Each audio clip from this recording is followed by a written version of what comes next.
Good morning. Welcome to this webinar this morning. I'll just begin by introducing myself. My name is Graham Abbott. I'm the Suicide Prevention Lead for Suffolk. This webinar this morning is part of a series that looks at the themes around suicide prevention and with the aim of making suicide prevention everyone's business. I want to begin with a health warning. It's obviously a really important topic that we talk about, suicide, but I'm aware for some it's also a challenging topic, either because their own lived experience or lived experience of those close to them. So just encourage you as you watch or participate this morning to, if you need to step away, if you need a break, take time for yourself, reach out to trusted colleagues, friends or family, and most importantly, if you need to seek help either Samaritans 116-123 or 111 mental health option, or if you have a safety plan, whatever helps you to be and feel safe. In Suffolk, every year we have around 70 deaths by suicide that are recorded by the coroner, and this is in line with national average, but obviously every death is one too many. Making suicide prevention everyone's business is important because it's the interactions that you and I have as we go about our work lives and our personal lives that will make all the difference. So this webinar is part of a series that picks up the themes we see in suicide deaths. So far we've covered relationship breakup, poverty, substance misuse, autism and domestic abuse. These are available to watch on the Healthy Suffolk website, which I'll share a link later on. And we're going to pause the webinar series over the summer, but they'll start again in September. And also just to briefly mention, on 10th of September is World Suicide Prevention Day, and we're planning an in-person event on the theme of safety planning. So our speakers this morning are Roberta from Papyrus, Gemma Carter from Suffolk County Council's Education Psychology team, and Eloise and Chloe from CUTH. So without more ado, I'm going to hand over to Roberta. Thank you, Roberta. Thank you. I'm just going to load my slides now.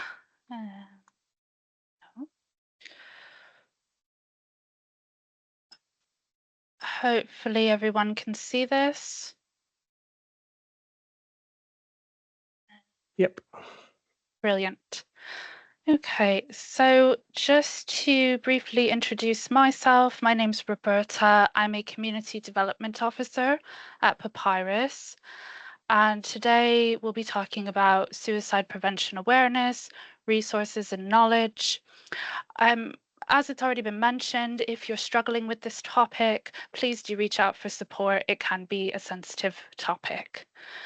Okay, so just to briefly introduce Papyrus, it was founded in 1997 by a group of parents led by a mother called Jean Kerr, following the loss of her son to suicide. Papyrus was initially set up as the Parents Association for the Prevention of Young Suicide, and it's evolved into Papyrus. The parents who founded the organization all lost children to suicide, and these children were aged between 13 and 34. And this is why at Papyrus, when we talk about young people, we mean anyone under the age of 35. This is to honor the founding parents who lost their children, and also because suicide is the leading cause of death of young people under the age of 35 in the UK. Okay. Since 1997, Papyrus has continued to listen to and learn from the experiences of those personally touched by young suicide. And today, Papyrus works in many ways to prevent young suicide. We have been expanding and evolving. We have recently opened a new office in Norwich, and this was last year, just before Christmas time. We're now covering East Anglia. So that's a recent thing. I'm happy to provide my contact details as well if anybody is local and wants to contact me about different things we might be able to provide in the area. So our work covers three main areas. We support, equip and influence.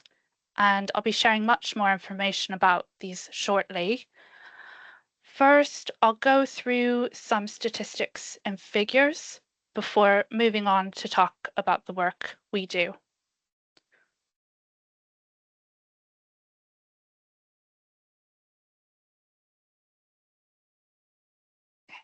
So this slide indicates UK suicide 2023.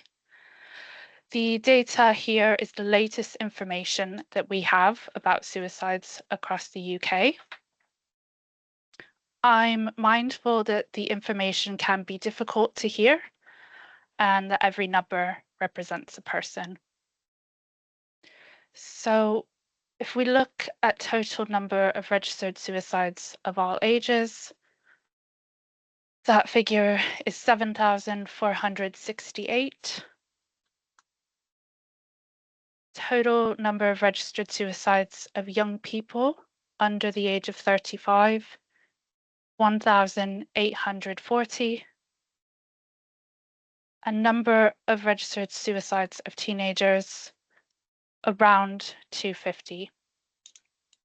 Now, this number does not fully represent the number of actual deaths by suicide, and we are looking at 2023 because obviously inquests and coroner conclusions can take time.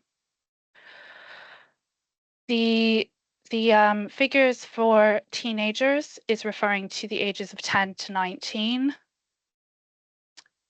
This is because we cannot report on information for those under the age of 10. But we do know that around 4 school children take their own lives every week in the UK.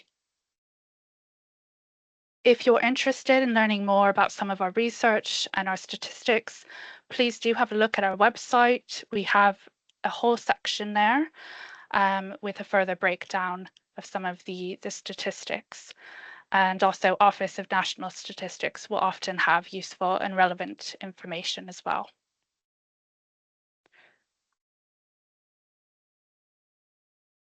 So based on this information, this is why we exist. This is why we're here as a charity. So we provide direct support to individuals who are struggling with suicidal thoughts. Our support is confidential, and we can offer advice and guidance to anyone under the age of 35 struggling with thoughts of suicide and those that are concerned. We have our Hopeline 247. This is run by trained staff members, so no volunteers are on our Hopeline. Hopeline offers support to 3 different groups of people. So the first group of people would be anyone under the age of 35 experiencing thoughts of suicide. The second group of people would be concerned others. So anyone concerned about someone, and this could be a friend, a parent, a guardian, or professionals, for example. And then the third group of people would be any professionals who work to support young people. We have a debriefing service to help. Obviously, this is not to replace any other services that are provided or any type of clinical supervision, but we are a 24/7 service, so we're there out of hours, nights and weekends and holidays if anyone needs additional support. Hopeline advisors can go through a safety plan with individuals. And again, this is not to replace any support they already have, but they are there to go through a safety plan if needed. The young person would then receive something called a Hope link, where they will have a password and they can go onto our website and they can look at their safety plan. And this is obviously something that can be updated and modified as needed with time. We try to be as inclusive as possible. So we have text, call, email, and web chat. We also have BSL and language line. We also have simplified safety plans available for those who are neurodivergent or very young, or anyone who's struggling to communicate. Anyone can contact us. There's no minimum age. So if someone is over the age of 35, they will potentially be signposted onto a more relevant organization.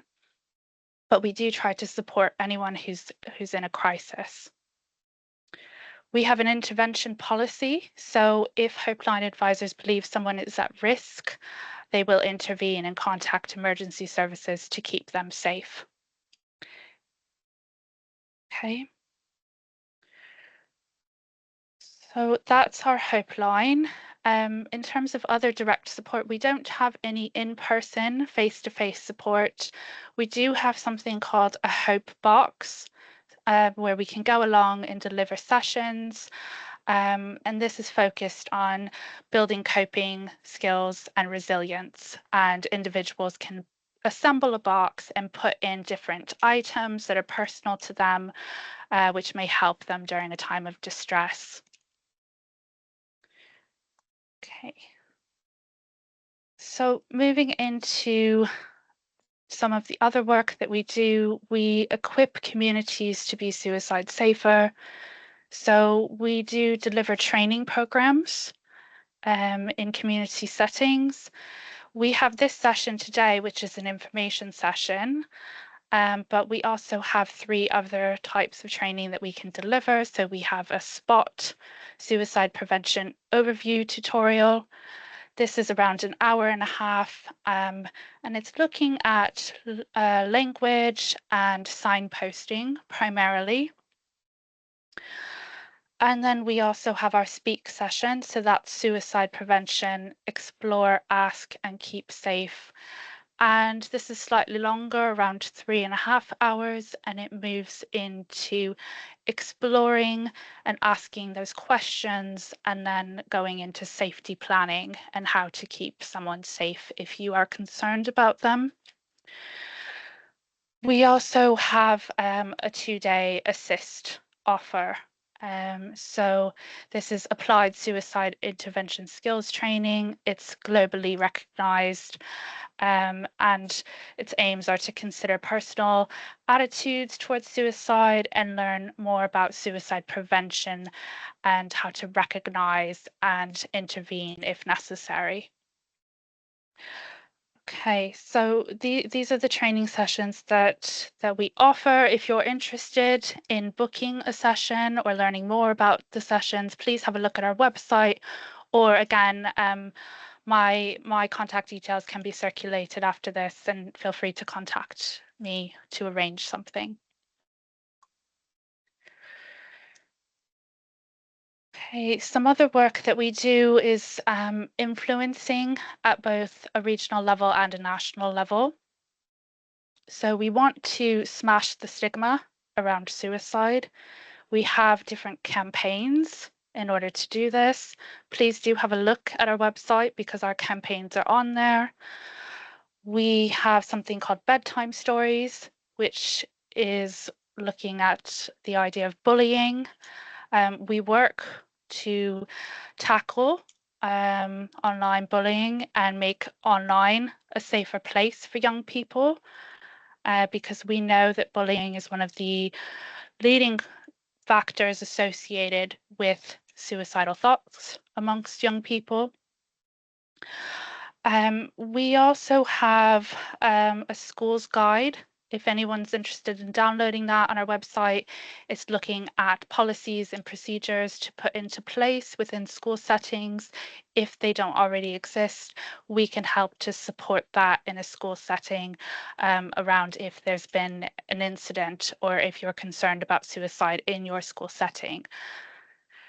The 3 Dads Walking have been massively influential. I don't know if anyone's aware of them, but 3 dads, they lost their young daughters to suicide. They did not know one another beforehand, but they bonded over this tragedy, and they decided to walk across the UK to raise money, and they continue to walk. They have raised huge amounts of money, and it's all come to our charity, which we're really grateful for. We didn't used to be a 24/7 service, but because of the money they were able to raise, we've become 24/7, which is fantastic. They recently did a walk over the past weekend. So again, we're extremely grateful for their efforts. Beyond the fundraising they do, they are also helping to influence at a government level. So they have been meeting with individuals, including the Prime Minister, to try to get suicide awareness and prevention into schools for young people at a younger age.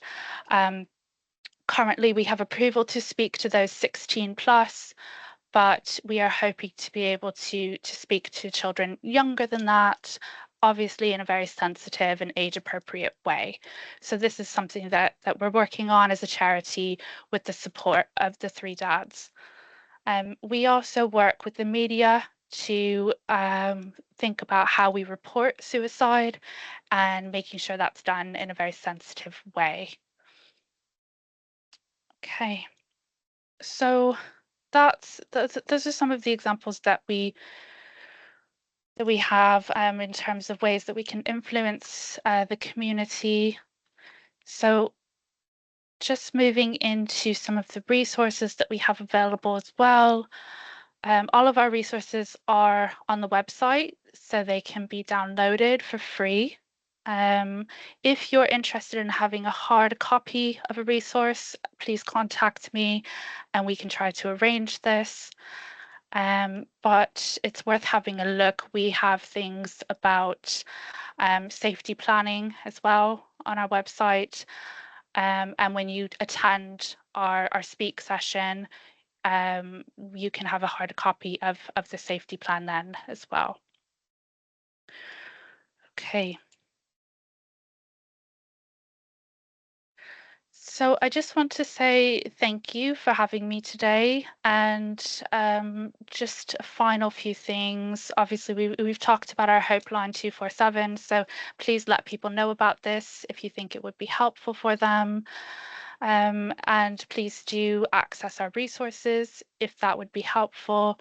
We have fundraising information available on our website, so if you would like to get involved in a fundraising activity, please do that. And if you know someone interested in volunteering, we do take on volunteers 18 plus. They receive training and they can attend events and deliver information about Papyrus. So that's always welcome. And again, we have our training options, so please do look into the training if that's something you'd like to receive. And that's everything from me. So I'm happy to open things up for questions or comments if anyone has those. If you have any questions, there's the Q&A function allows you to put any questions in. I have Roberta's email address, and I think also Roberta's right. People can book sessions from the website directly as well. Is that correct? Yes, that's right. Just pause in case there's any other questions or any other comments. Just a question from me, Roberta. So if I was a teacher in a school and I was keen to have you in to engage with students or to do a staff session, you'd be happy to do that within Suffolk. Is that correct? Yes, that's right. We could go to Suffolk, we can attend schools, we can deliver training to staff members or information sessions to parents. And for example, next week I'll be going to a school to meet with 16 plus children that are 16 plus and sort of delivering information about Papyrus and who we are. So those are all things we can do. Yeah, Sue Jones, you've got your hand up. You need to put a question in the Q&A function if you're able to. That's the nature of this webinar. That's I think that's the only way I can get you to Actually, no, I think I can allow your mic. So hopefully, Sue, do you want to share your question?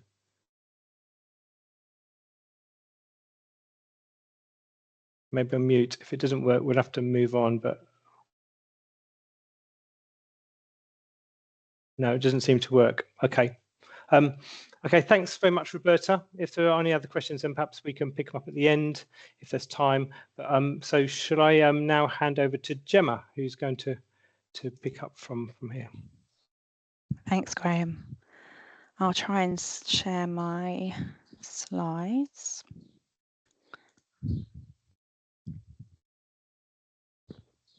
And let me know when you can see them.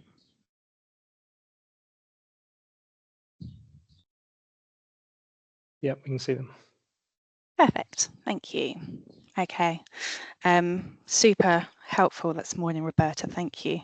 Really helpful for our school settings as well, because I know lots of them will be here in attendance. So my name is Dr. Gemma Carter. I am a senior educational psychologist. I work in the Psychology and Therapeutic Services as part of Suffolk County Council. Our service largely work with 0 to 25 and education settings, although we do work with other services as well to kind of help and support the adults who work with young people. What I'm going to be focusing on in the next 20 minutes or so is thinking about how suicide prevention sits alongside trauma responsive practice and how we can use trauma responsive practice to really enhance our mental health and wellbeing approaches in education settings. That's because as part of my role, I take the lead around trauma-informed practice, bereavement and loss, which is why I'm talking about this today. So the focus is for education settings really, and I know there's a number here, but the themes are kind of pertinent beyond those working in education. So I'm going to cover these areas. I'm going to be thinking about resilience. I know, Roberta, you mentioned resilience, so I'm going to be thinking about that concept of resilience in terms of protective factors and the role we can play as education settings around increasing those protective factors for children and young people.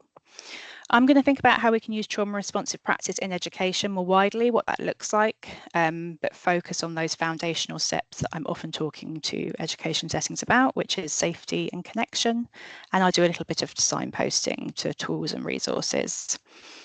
I'm very aware in my conversations in my day-to-day role that this topic is highly emotive and can feel quite overwhelming. So my intention is to focus on some of the tools we have readily available to support, to hopefully kind of encourage and empower settings to make the difference that I know they can. Okay, I'm going to start with resilience then. And that's because the research has indicated that focusing on mental health promotion and developing resilience in education settings can be just as helpful, if not more helpful, than focusing solely on the prevention of suicide. So rather than focusing only on that crisis intervention, we would advocate for a whole system or whole setting, more kind of upstream earlier intervention approach that promotes mental health, emotional literacy and resilience as a foundation for your suicide prevention. In this way, considering what our universal approach is just as important alongside considering our more targeted or bespoke responses for those vulnerable students. Okay, it's important to recognise that the use of resilience as a term has become much more common in recent times. I think we talk about resilience in terms of ways to support children and young people to cope with overcoming adversity and difficulty, as well as when we consider how to support the development of positive mental health. However, I think sometimes resilience as a term can be a bit misinterpreted. It can be used in quite a static way, which does not recognise the social nature of resilience. It can be used as a kind of within-person term. So I might say, I'm very resilient, or my friend is not very resilient. But that way of talking about resilience is not grounded in psychology and not a particularly helpful way to operationalise the term. So resilience is not fixed, it's not innate, it encompasses many different layers and areas of one's life. So therefore I like to think of resilience as a set of protective factors. A child's resilient is not just their innate ability to carry on in times of difficulty, it's about all the protective factors around them that can support in times of difficulty and crisis. It's their social networks, their connections, their strengths and their skills, which can be activated and strengthened by the people around them and their supporting others. So it's essential that these protective factors are present and offered to balance out the risk factors that many of our children and young people may be faced with. In order to offer that universal approach to suicide prevention that I've mentioned, we need to stack up those protective factors for our students, which is why that visual is sat there. In this way, education settings really do play a crucial role in developing, strengthening and supporting resilience. A school doesn't only support a child's emotional development, but they offer the protective factors essential in resilience. So if we're saying a child lacks resilience, it could also be said that their education setting could be putting in more protective factors. So there's a real responsibility, but also a real opportunity for education settings who can at times feel quite confused or powerless in this area to make a real difference. The positive promotion of mental health and emotional resilience is therefore kind of the central focus of a lot of the guidance, including government guidance for schools, reflecting that need to be both proactive and preventative when talking about suicide prevention. It also fits with messages from specialists and experts by experience who advocate that suicide prevention is most effective when it's kind of everyone's business embedded into a community-wide model of kind of care and connection. So when I talk about protective factors, what does that actually mean? Research consistently shows that educational settings can offer powerful protective factors for children and young people. Those factors operate across many different levels of the system, including, but not limited to, the growth of emotional literacy and emotional well-being for children and young people, interpersonal relationships or connections across both peers and teaching staff, the involvement in the wider community and the factors that support cross-community inclusion, and also the systemic factors that support both psychological safety and the routine and boundaries involved in creating security for children and young people. It helps to demonstrate that many of the protective factors contributing towards positive mental health are universal approaches that education settings are readily available to implement and promote. Do not underestimate the power of safety and connection in the day-to-day. When individuals are overwhelmed, in distress or experiencing adversity, we know that being able to partake in familiar routines, being included in environments that feel safe and secure, and connecting to others are absolutely imperative. If this is offered every day to students, we are all increasing our practice related to suicide prevention. Okay, so there is growing recognition of the role trauma-informed practice plays in suicide prevention, with evidence highlighting how safe and supportive environments can reduce that stress and contribute towards that concept of resilience. Those key principles behind trauma-informed practice map across well. They're related to safety, trust and transparency, choice and empowerment, collaboration, connection, cultural humility and responsiveness. You can find out a lot more about those principles in the government working definition of trauma-informed practice, which is accessible online. So the embedding of trauma-informed practice should be systemic. It should be whole setting and not just targeted to individual pupils. Therefore, I'm going to keep talking about more universal support, but I'm encouraging us to remember and hold in mind that targeted and bespoke support continues to be important for those pupils that have indicated distress that you've become concerned about. So this is like the foundational layer, and there's lots more on top of that. I'm going to focus in terms of those trauma-informed principles around safety and connection. And that's deliberate. These kind of form those foundations of trauma-informed practice, a foundation that must exist for any further work to be built upon. And these are the principles that also underpin the Staying Safe from Suicide guidance produced by the NHS. So I'm going to talk about how we can operationalise safety and connection within our education settings and what tools we may have available to support us with this. Okay, starting with safety. The first thing that's important to consider is that safety is developmental, meaning that a person's sense of safety evolves over time based on consistent experiences of trust, of stability, of emotional security.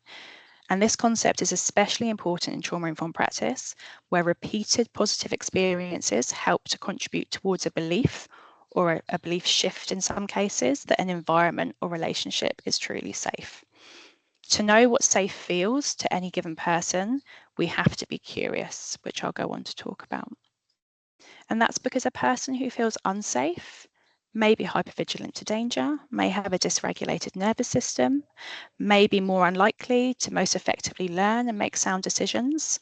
So ensuring we engage in safety increasing practice across our settings as a kind of first step will help all children feel more secure and be in a position to make more meaningful inclusion and engagement in their education settings, their environments.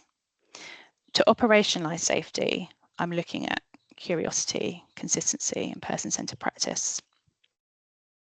The reason I start with curiosity is because in order to increase safety cues for anyone, we must first understand what safe feels like and looks like for people. What we know is that children and young people who have experienced adversity might have an altered sense of safety, meaning that even in environments that are objectively safe or in environments that we perceive as safe, they may still feel threatened. That can result in the hypervigilance that I spoke about, which can interfere with their ability to engage in their everyday activities, including learning and their social interactions. In addition, we understand through familiarity psychology that familiarity leads to safety. And if we experience things that fit with our understanding or experiences of the world, we have a sense somehow that that is less threatening. The difficulty is for some children and young people who have very different experiences, their physiological safety cues might be responsive to very different environments compared to what we expect. So well-intentioned and wonderful educators can make adjustments to improve safety. For example, these are kind of common ones that I see: ensuring the young person is sat next to an adult at all times, giving a young person a safe space in a quiet corner of a classroom or a setting, putting on some music during sessions.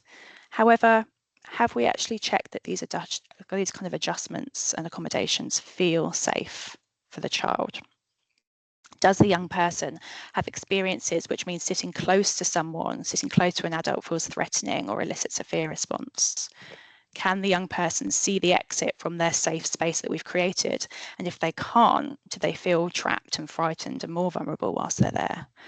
Does the idea of music in a space feel unfamiliar and a bit scary because they live somewhere where silence is normal or shouting is normal? So we've got to be alert to the idea that what feels safe and soothing for us will not necessarily be perceived in the same way for those that we are supporting. To get a real sense of what is safe for anyone, we need to find out, we need to do some experiential work, we need to be curious. Exploring that sense of safety can be done in so many ways.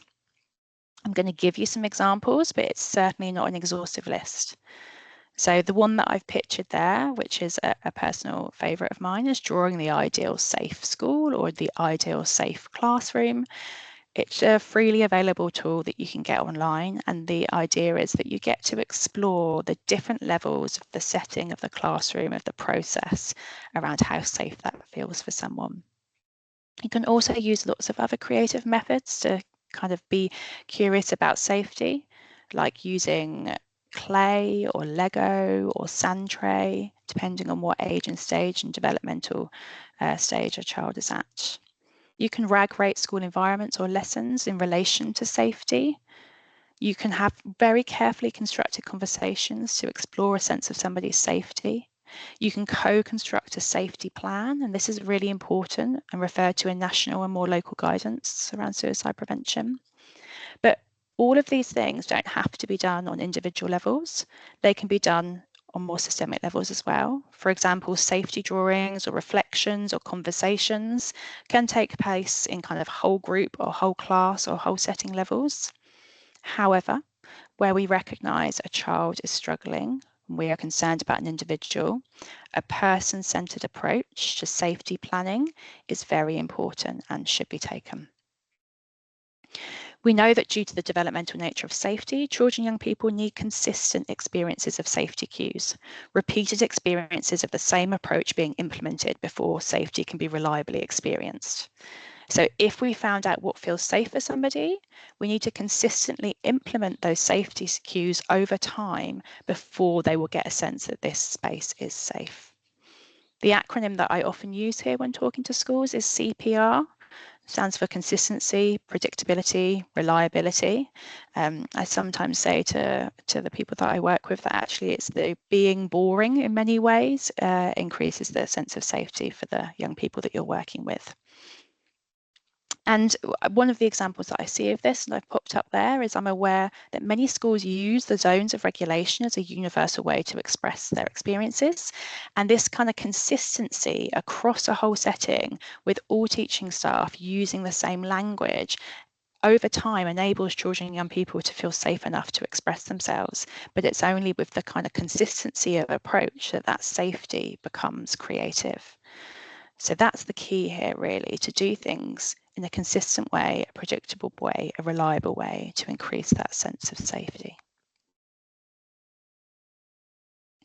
Okay, I'm moving on to think about connection now, which goes hand in hand when we're talking about safety, because often safety is supported by safe people.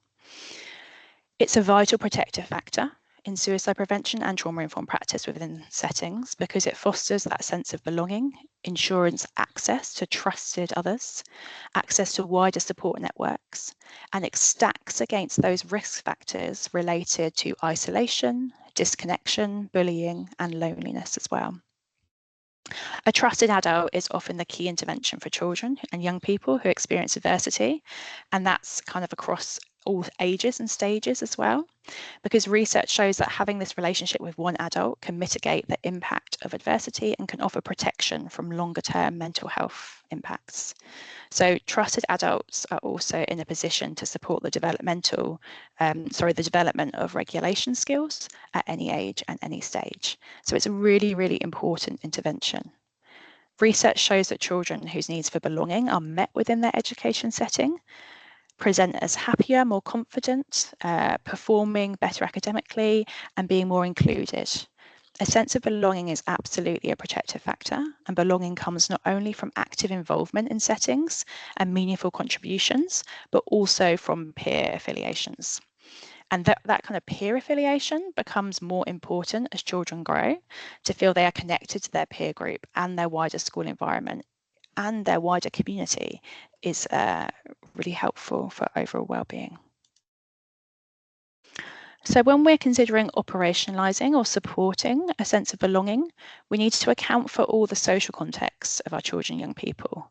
We need to think about what connections already exist, what conflicts or challenges are pertinent.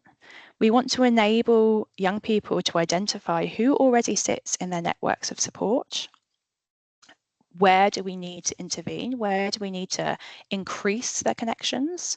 Or how can we use those existing connections to ensure the longevity of support over time so that we're not just relying on us as a short-term intervention being the basis of connection? There needs to be a longer-term support network that exists there.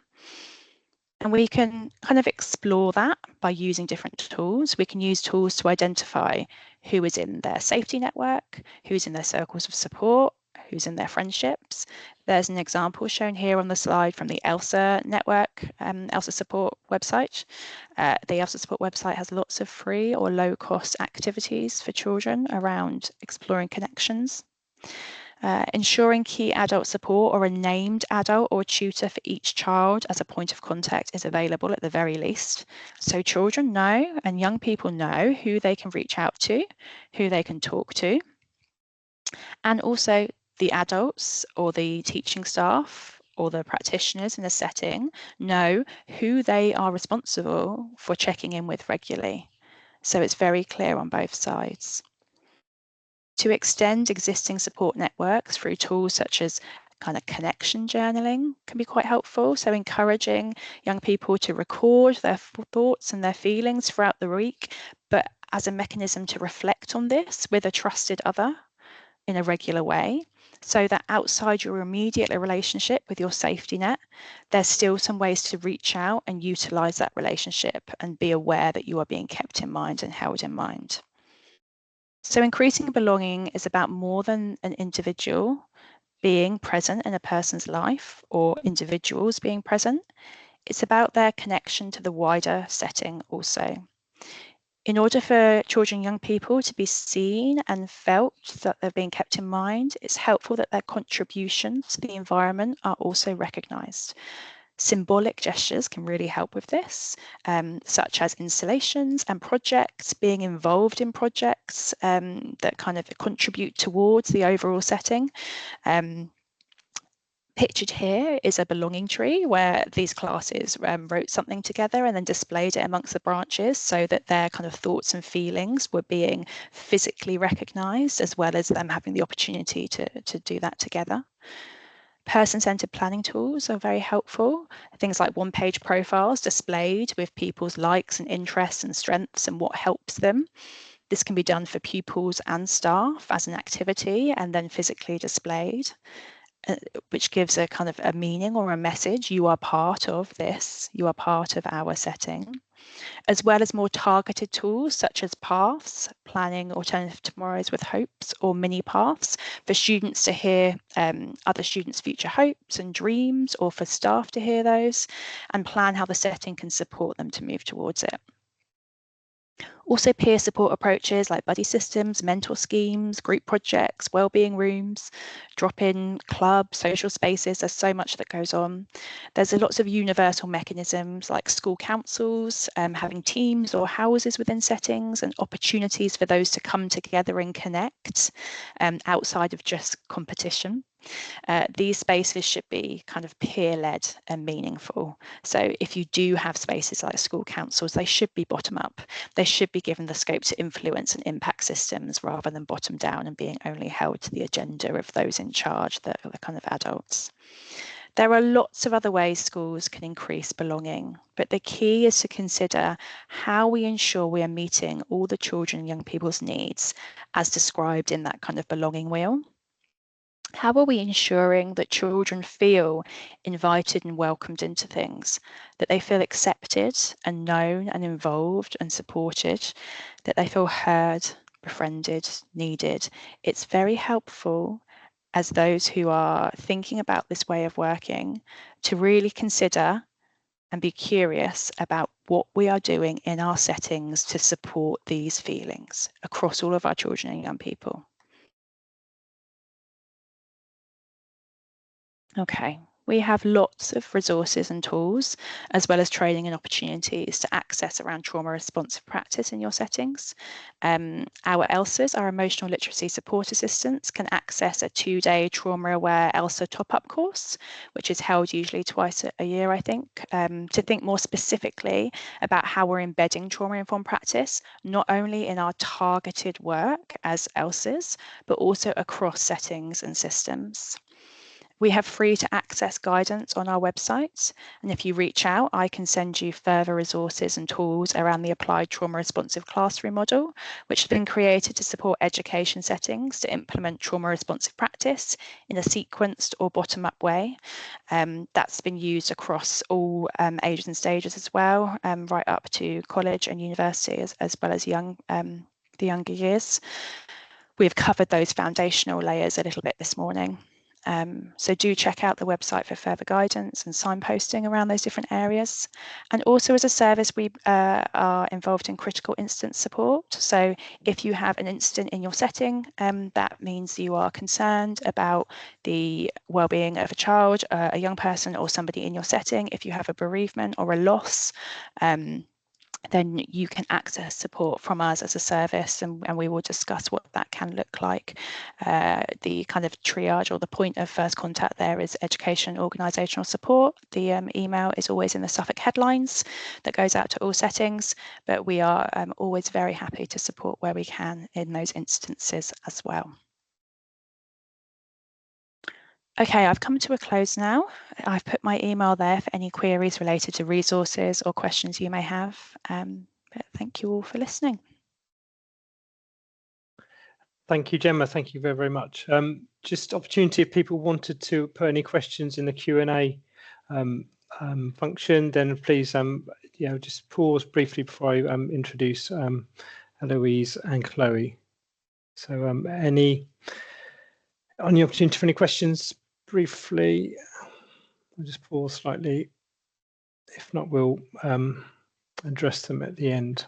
Okay, I'm going to move on. Okay, I'm now going to hand over, I think, to Eloise, but possibly Chloe as well, who work for Kooth. So, so hand over to you. Brilliant. Thanks very much, Graham. Let me just try and share my screen. Hopefully can you see that? Yeah, all Yes, we good. can. Yeah. Amazing. So, yeah, as Graham said, I'm Eloise, and I'm from Cooth, and Chloe is here as well. I believe there's some settings here that are from my area and her area too. So we both came along just to check that, make sure we'd got all that covered. I'm aware of the time, so don't worry, I will make this as quick as possible. But yes, I am from Cooth, and Cooth is a digital mental health platform that can support the young people in your setting. So it's free, it's nationwide, and it is NHS commissioned, which obviously enables it to be free.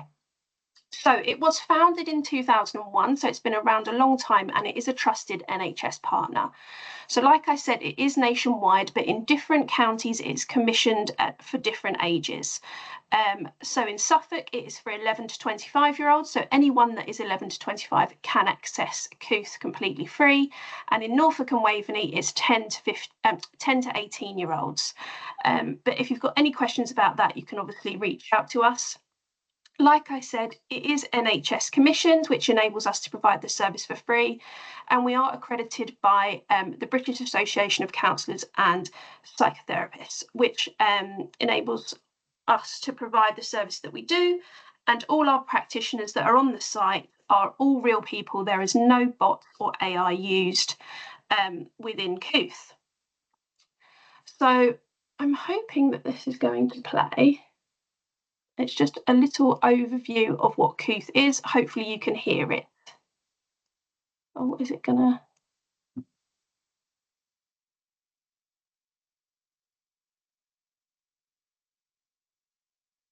We can't hear anything at the moment, Oh, Eloise. hang on, Perhaps you there's a thing I need to tick to share the sound on your sharing. I think it's actually the screen.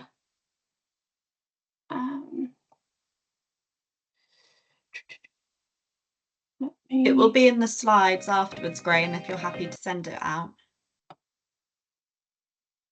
Yeah, happy to send it out if it doesn't play. Yeah, no problem. Okay. All right. Let me move on. So, is it going to let me move on? It's not. There we go. Is it? Can you see that all right now? Yeah, all good. Brilliant. So we provide immediate support at Cooth, and there is lots of different features which I will talk over now that you haven't obviously been able to see the video, but as we said, we'll send all of these out afterwards. Your young people do not need to have a referral. They do not need to go to the GP. There is no waiting lists, and there is no threshold or criteria that they have to meet. There is no need for them to have a diagnosis of anything. The website is completely free, and it is available all year round, especially obviously for settings that close during school holidays, Christmas holidays, from transition periods. We're available when maybe your setting would be closed. So it's a great time now, especially to promote this within your setting, to make sure that your young people are supported during the holidays. The website is available 24/7. So they're available. They can access any of the features on the website at any time that they want. If they wanted to have a one-to-one chat with our practitioners, so we have practitioners that are available on the website to have a text-based back and forth chat with the young people. That is during certain times. So it's still available every day, but it's available from 12 p.m. through to 10 p.m. during the weekdays, and then at the weekends it's from 6 p.m. to 10 p.m. And obviously if we get a large influx of young people coming on at the site at that time to talk to a practitioner, there may be a wait for the chat, but they will always get seen, and if they aren't, they will be reached out to and made priority in the following days. There are several different features on there that they can use whilst they're waiting for that. So obviously we're all here today to talk about suicide prevention, and that's something that I want to highlight here. So Cooth is is available for your young people, from whether they're having exam stress and anxiety over friendships and things that may be seen as a smaller issue, all the way through to suicide ideation, suicidal thoughts. And our practitioners are there to support your young people, regardless of what issue they are having.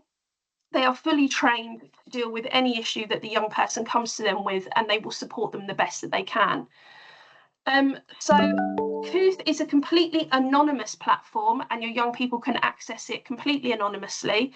And this is how they would do so. So as long as they have an internet-enabled device, they are able to access the website at kooth.com, and they just have to answer a few individual questions, but nothing that identifies them. So, for example, it asks them for the first part of their postcode and then their location from a drop-down list, but that is just the general area that they live in, not their address.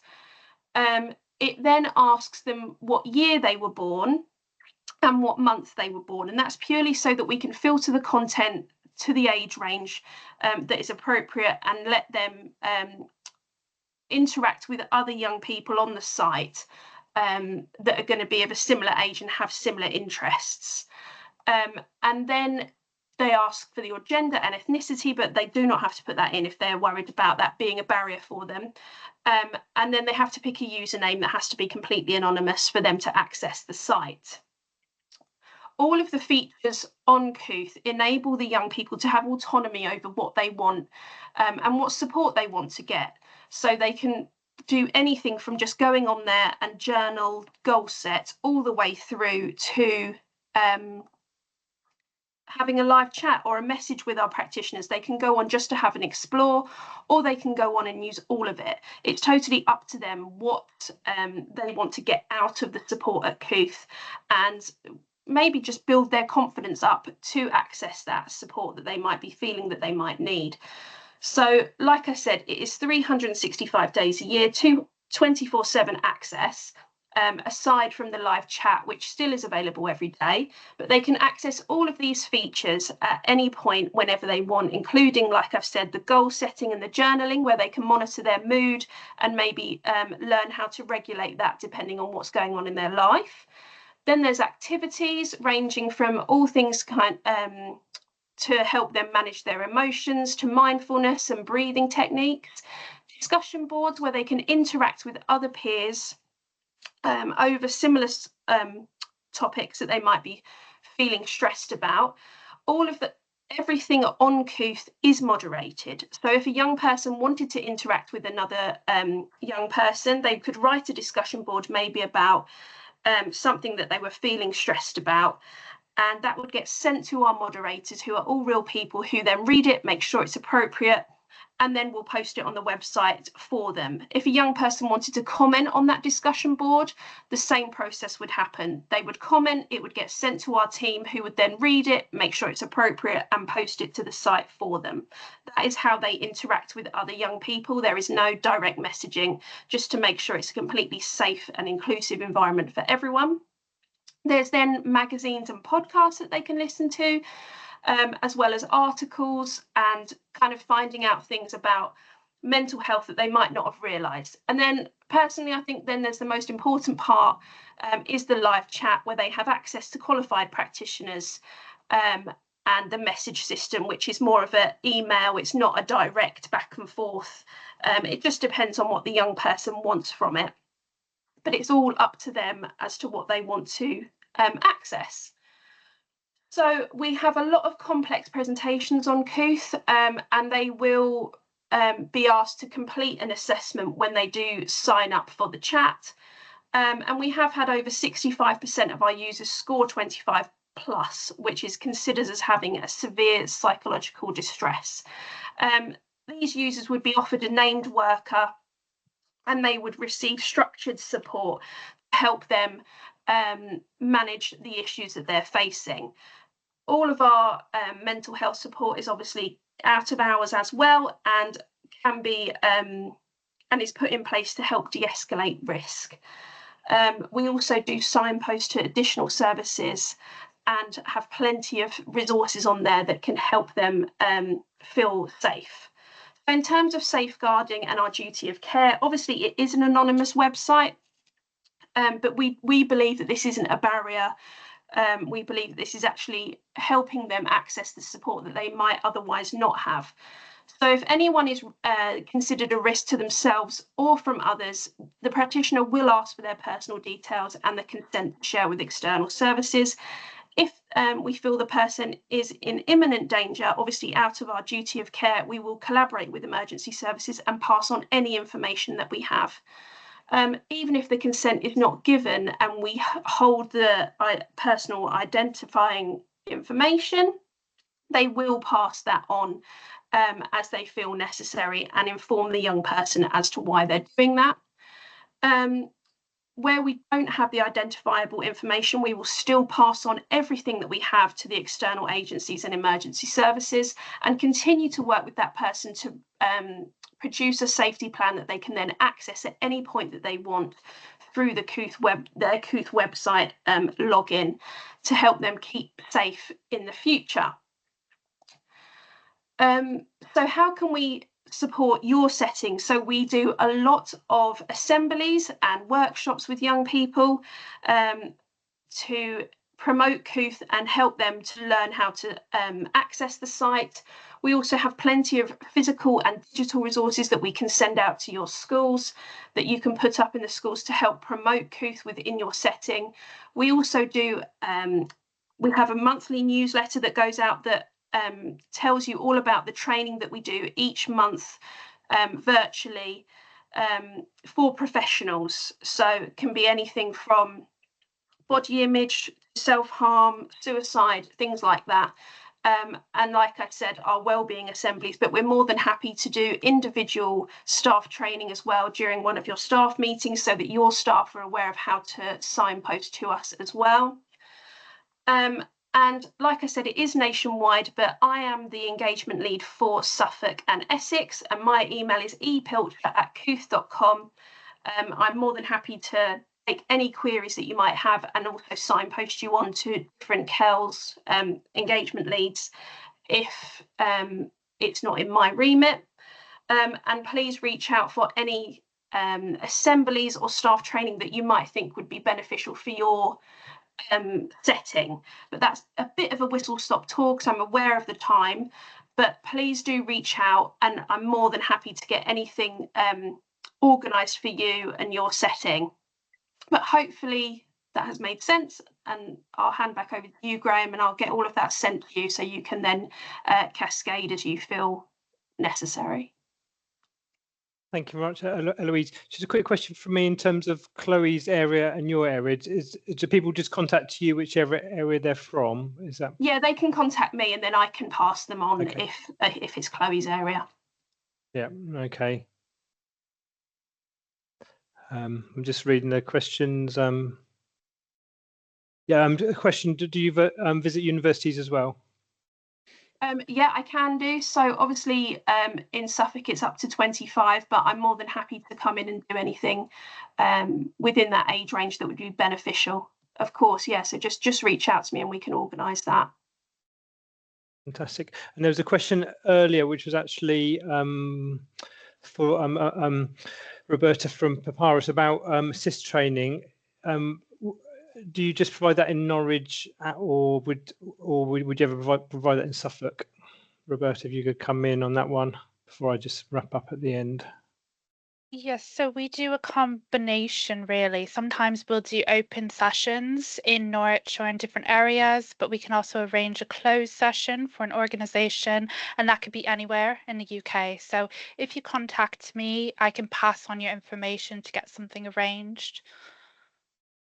Right, thanks, Roberta. Okay, so just to wrap up and just to conclude, yeah, just keen to highlight some training options that are available. If there's a 4-minute video from Suffolk User Forum, which uses the acronym LISTEN for suicide prevention. If there's something you just want to share within your wider team as a sort of awareness level, that's really helpful, in particular for engagement people that are in that are feeling overwhelmed. ZSA, Zero Suicide Alliance, have a 20-minute online training and also some of that is themed around the various boxes you can see on the right hand side of the slide here, and also the assist training, which we've already mentioned with Roberta and Papyrus, but also other providers do also provide this. I know YMCA Trinity, they're offering it as well, and there are other Suffolk providers, and we can send out the details of them as part of this. And we will send out the slides, and also there'll be a video of this, and that if it's helpful to share this with your potentially staff team or colleagues, we just encourage you to share it as appropriate. And yeah, so things coming up. So 10th of September is World Suicide Prevention Day. We're hosting an in-person event at Kesgrove Community Centre. I think the theme of that is probably going to be around safety planning, but we need to ascertain the exact sort of plan for that. So put that in your diary. There will be a sign up go out for that in due course over the coming weeks and months. We're going to pause the webinars over the summer. The next one will be on in the end of September, and there'll be if you've attended a previous webinar, you'll be invited to sign up for that. The previous webinars are available on the Healthy Suffolk website. And also, just to wrap up, just to remind you of the importance of self-care. Suicide prevention is a really tricky topic, but it's really important that we do talk about it. So just think about yourself now. If it's helpful just to have a walk around the block or to step away, please do that before rushing into your next meeting, even if you're late. It's really important to look after yourself. Yeah, don't hesitate to reach out to trusted colleagues, or if it's helpful or appropriate, please seek help. Okay, thanks very much for attending today. Either attending live, and also thank you if you're attending, watching up on catch up. Thank you very much to our speakers, and thank you for attending. Thank you.